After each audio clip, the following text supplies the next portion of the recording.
নমস্কার বন্ধুরা, আমি সুস্মিতা। আপনারা দেখছেন সুস্মিতা ক্রিয়েশন। আর আজকে আমি বানাচ্ছি গুড় আম। এইভাবে একবার গুড় আম বানিয়ে দেখতে পারেন, আশা করছি আপনার ভালো লাগবে। চলুন তাহলে রেসিপিটা শুরু করা যাক।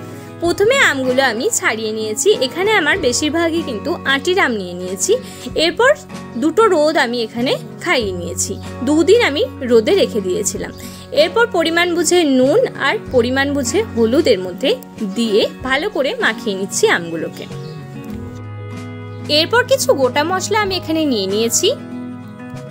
এরপর এগুলোকে কড়াইতে দিয়ে আমি কিছুক্ষণ নেড়ে নিচ্ছি, একটু গরম করে নিচ্ছি। গরম হয়ে গেলে আমি এগুলোকে একটু গুঁড়ো করে নিচ্ছি। এরপর ওই কড়াইতেই পরিমাণ বুঝে সর্ষের তেল দিয়ে দিচ্ছি আর 5 ফোড়ন আর শুকনো লঙ্কা এর মধ্যে ফোড়নে দিয়ে ফোড়নটাকে একটু ভেজে নিয়ে আমগুলো এর মধ্যে দিয়ে দিচ্ছি।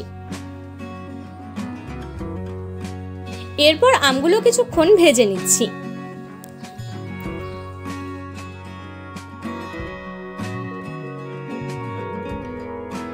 এরপর এর মধ্যে পরিমাণ বুঝে গুড়টা দিয়ে দিচ্ছি।